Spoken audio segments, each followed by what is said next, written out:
Welcome back to Joel's Sports Cards. We are going to run the randomizer machine for this box filled with 450 cards for our 450 sub giveaway. We also have just a video posted yesterday, our 500 card for our 500 sub threshold. So please make sure you go like that video, comment on it, and be a subscriber for your chance to win even more cards that are filled with a ton of rookies, ton of good color, all different types of brands. I wanted to go all out to say thank you for having me reach my goal of 500. It is halfway to the goal of 1,000 by the end of December 31st. So this right here is actually my 100th video, and after we run through these results, I'm going to go through a little bit of the analytics as a bookmark for me to look back, for you to compare to your channel, whether it's a lot bigger than mine or smaller. It is a great way to understand how we get here as YouTube content creators, because the goal of this channel is to be your favorite sports card YouTube channel's favorite sports card YouTube channel. Without further ado, let's go put the copy in the URL spot of everyone's favorite commentpicker.com website. We will then filter out duplicate users, and 4 plus 4 is, it's an easy one, folks. We got 49 unique comments. Thank you to all 49 people. Good luck to the names that are running through randomized right there. Wilbur Cookmeyer, fantastic. Cheers to 450 subs, big dog. Wilbur, thank you so much. You just need to email me at joelsportscards@gmail.com so I know what address to send these 450 cards free of charge to you.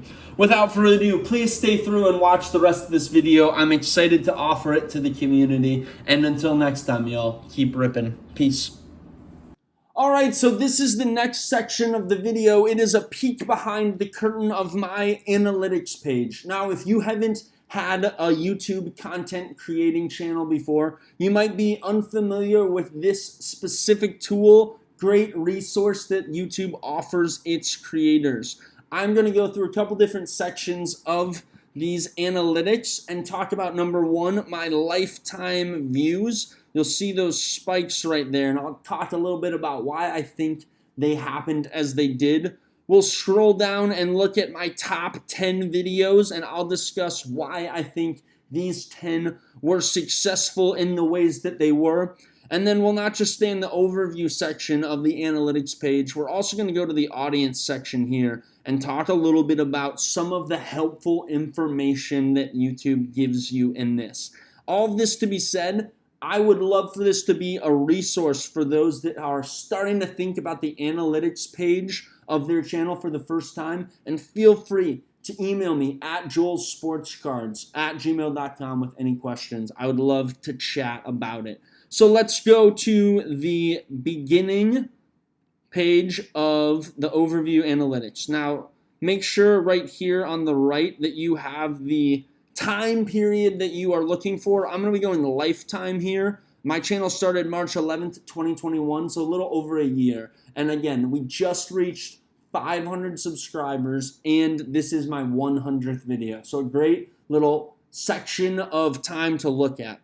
The views that my channel in total has had is 24,469, and I think that is awesome to be able to say that this many clicks have happened on one of the 100 videos that I have. As you can see, that watch time totals 1.8 thousand hours, and through it, we actually have passed over 500 subs, which is awesome. Up until the point of about February of 2022, my channel was receiving under 50 views a day. You can kind of see this. Now, I was putting out content consistently, but none of the views or the videos were spiking high. And a lot of these views were actually from one video. One of my earlier videos we'll discuss later, Tops 2021 Series 110 right there. Now, what happened in February 24th, 2022, was I put out a video that was the Rookies and Stars longevity box. This is the first video that receives this spike right there. And what happens on that is, since I live in Minnesota and Target.com offers their drops and shipping from Target, which is located in Minnesota, I often get my mailings a little sooner than somebody on the West or East Coast, right? So I actually have the ability, maybe if I get on a drop and am able to come in and make a video. I have a full-time job like so many content creators here, so it's not always possible. But if it is a chance where I can put out a box break, a review before others, often that will get you more views because people are hitting that search engine for a specific product and there's not a high quantity of video options for them to choose from. So for my Rookies and Stars box, which as we know as card fans, took over the market there for a minute with how much fire was being pulled from those boxes. Even though I didn't have a big hit, people were viewing that and having a lot of interaction with it and watching through the whole way. If you know anything about YouTube watching habits, most people don't view an entire video from start to finish. This video right here with 3,341 views, only the average person only watched 5 minutes and 3 seconds, watching 35.6% of the video. Now, what's funny is the actual rip of this video doesn't even happen until after that. So what you'll know is content shows that often people are tuned out before 30 seconds, right? This typical intros section right here, I'll move my clicker, shows that there are 74% of people were still watching my retail battle royal hanger, and that is my best percentage of all time because often people are saying, oh, I'm bored, I don't actually want to watch this, specifically when maybe the audio is not as good as they would hope, or the backdrop or the interesting vocal tones of the person leave a little to be desired. People check out quickly. So all of that to be said, often people aren't actually watching a whole video. But YouTube will recommend a video that is watched from start to finish much higher, more likely than one that is getting a lot of clicks and then within 30 seconds people are out. So with a product that is new to the market and people are actually trying to see all that can be pulled, you get a lot more full views of it because people just want to know. They don't even know what they're looking for. They're not just searching for that quick hit, that auto or the mem, and then kind of pushing, keeping it moving. So that video is my first one, and it's largely because I was one of the first people to be able to put that product as a review, which is an awesome thing to do. Now the next spikes, they kind of happen close. You'll see those two right above the cursor there. That is from my 2020 Mosaic Basketball LaMelo color hit. And that video, I do say it is one of the biggest, best pulls of my life. Now, I do think there's people that straight up YouTube search best pull, biggest pull, those types of lingo to see what they can find. Folks like to see the big cards pulled, right? So there was a little bit more of a success right there. Now, you'll notice that there were a lot of people that tried to watch it and didn't watch as long as some other videos, because at that point in Mosaic's calendar, it was not a new product. It was something I was opening as a later release that many people had already seen what you could pull. So anybody that was watching was really there for the hit to see what was happening, or were a faithful subscriber to the channel, right? So only 23% of the video was watched, not even close to being able to see the LaMelo pull that happened much later in the video. But all of that to be said, there was a little bit of a surgence there from people being interested in a good rookie and a good product and a specific rarity of getting the yellow reactive mosaic there. So that is my second time of really getting some noteworthy bumps to my channel. The next one there, which is up until that point the biggest of my channel's history, is actually a Contender Football Blaster box that I put the thumbnail on, do not buy. This was at the time the first rip review of a Mosaic Football Blaster. Again, it's the Minnesota connection to Target that I got this out very early. And I had a strong take on it, saying that I didn't think it was good.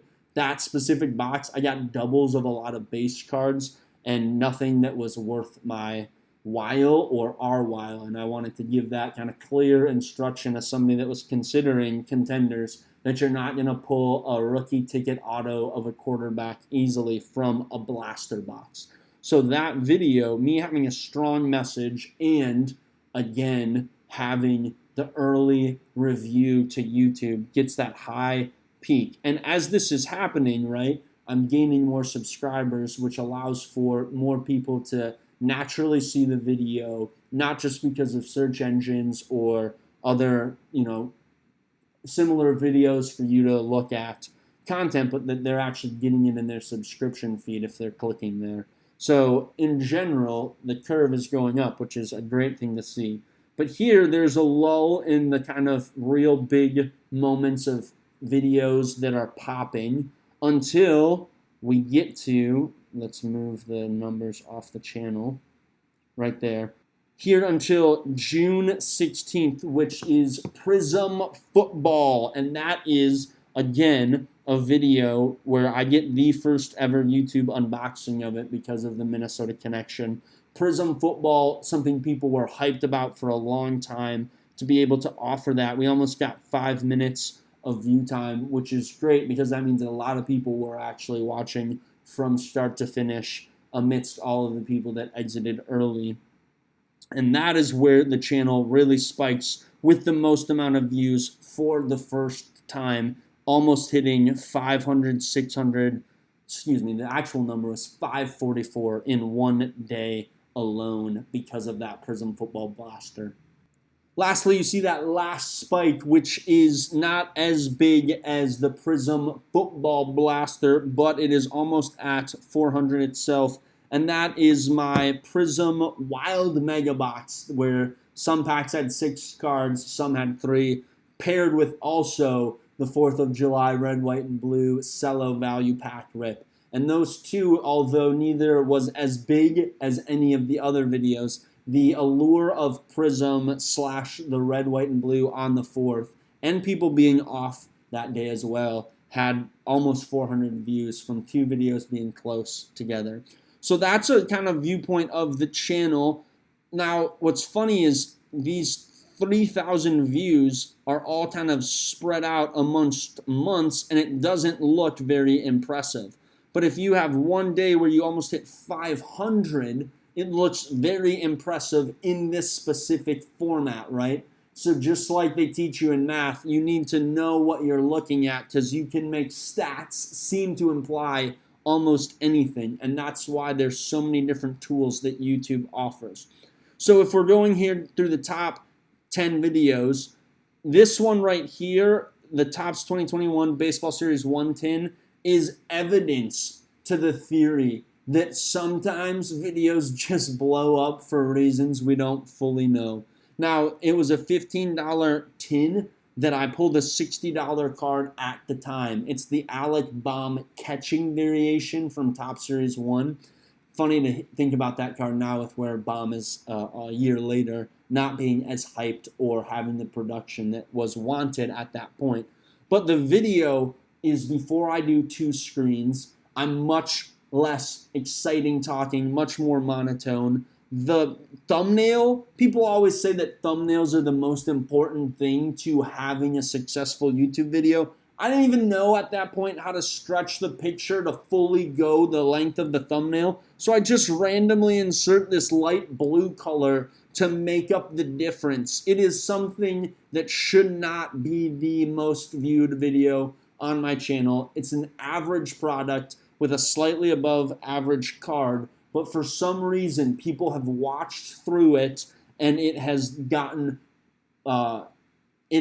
promoted in other spaces where it's recommended and that it is hitting people's eyesight and they're clicking it. Maybe it's the 4 times your value, but you can barely even see that from far away because the font I chose was so small in comparison to what it should be.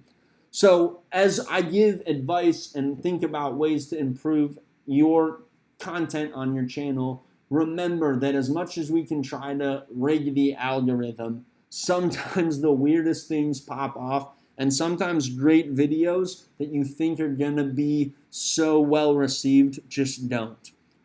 We kind of talked a little bit about having the do not buy take.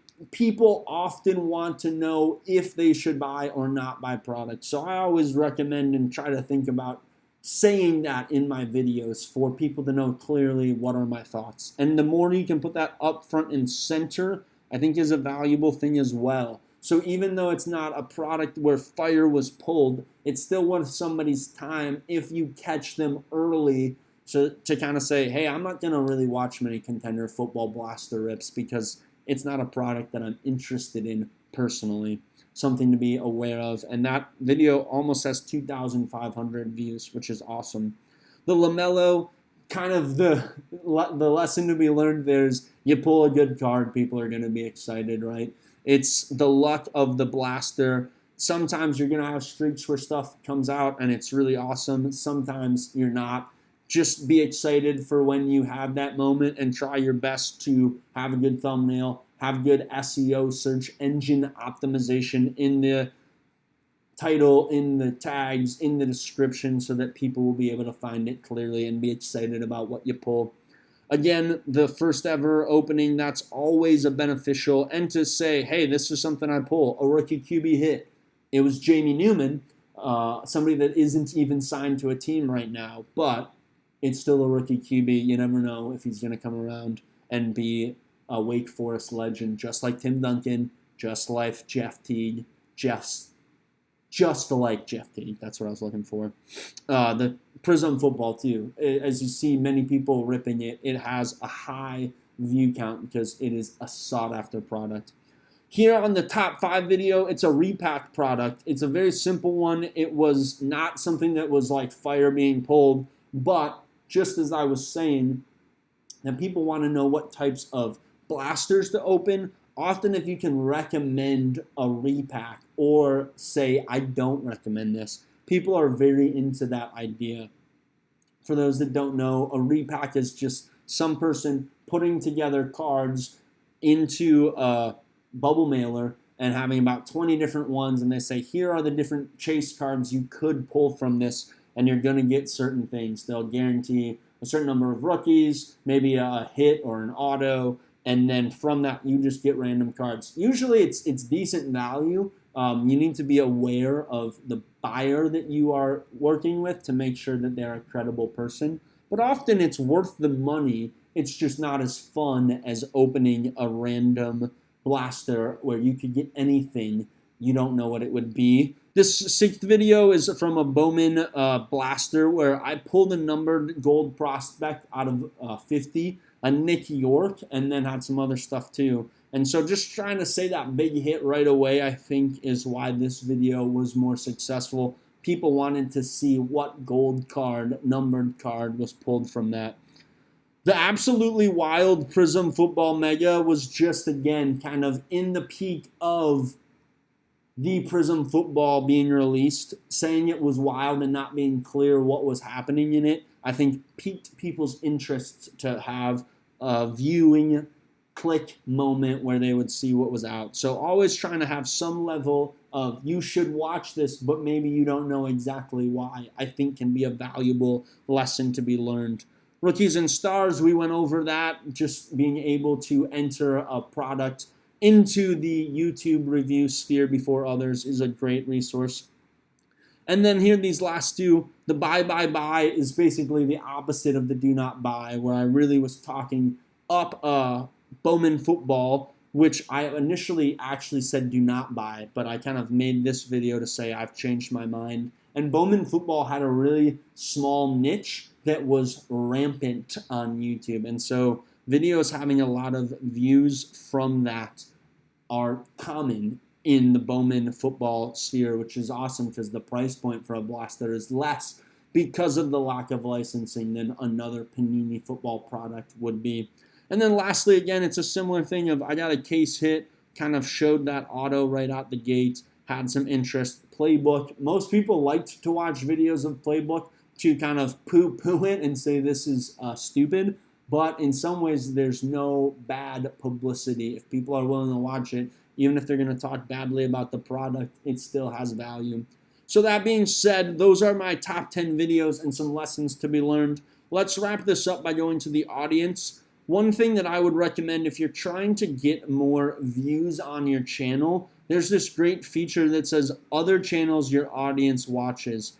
I have followed, subbed, and I watch each of these channels consistently because what they are doing is stuff that my audience also is interested in.